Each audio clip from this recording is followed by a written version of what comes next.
Kabiaren misioa, mendekotasun egoeran dauden adineko pertsonei, egoitzetan eta eguneko zentroetan zaintza eta arreta integrala ematea da.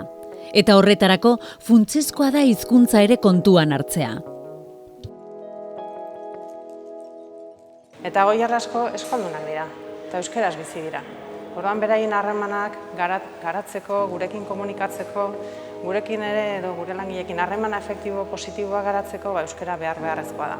Horregatik, egoitzaren plangintza orokorrean euskara kontutan izan behar dugu, eta egoiarren zainketen plangintza egiterakoan ere.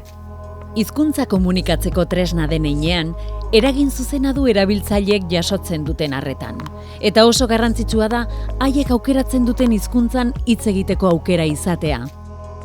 Zaintzaileekin, erizainekin, sendagileekin, guztiekin zuzeneko harremana izateak asko laguntzen du diagnosian, hurbiltasunean, babes sensazioan eta segurtasunean. Adinekoak diren menpeko pertsonak hartatzean oso garrantzitsua da beraiek euskaldunak badira edo euskaraz atenditzeko nahia badaukate, oso garrantzitsua da nahi hori detektatzea.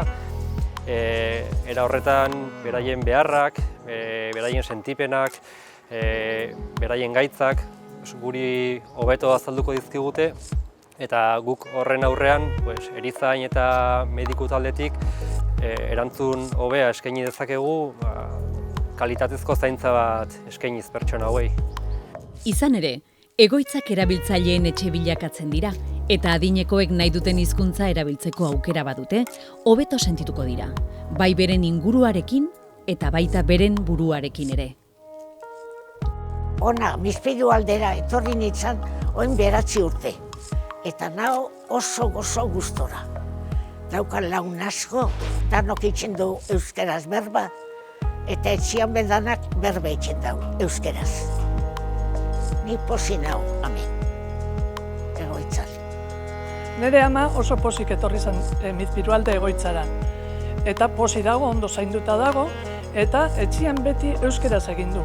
Eta berak hemen, euskeraz zaitzen dau, euskaldunekin ondo moldatzen da, erdeldunekin be ondo moldatzen da, baina nahi zau dau euskeraz etxia.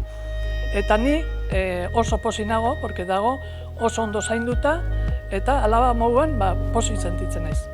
Hori lortzeko, ezinbestekoa da kabiak eta zerbitzu ematen duten enpresek eskuz esku lan egitea bakoitzak bere roletik.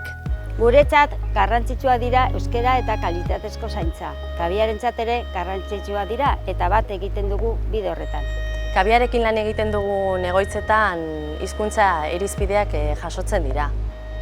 Hizkuntza zaintzaren erdigunean kokatzea garrantzitsua da. Arreta euskaraz jaso nahi duten egoiliarrak arreta euskaraz jasotzeak babesa, segurtasuna eta hurbiltasuna eskaintzen die. Gainera, hizkuntzen kudeaketak epe labur eta luzerako estrategiak eskatzen ditu, eta zentzu horretan ezinbestekoa da eragile desberdinen arteko elkarlana. Horren adibide izan daitezke, Aberekin batera kabiako langileentzako aitortzak eta tituluak lortzeko bideak landu izana.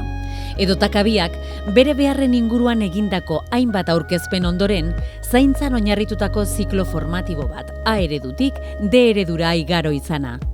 Azken batean, momentuko beharrei erantzun integralak ematen saiatzen da kabia, eta horretarako alde desberdinetatik eragiten du. Inondik ere, behar duen lekuan dago euskara. Elkarlanean oinarritutako kalitatezko zaintzaren eta pertsonengan oinarritutako arretaren erdigunean.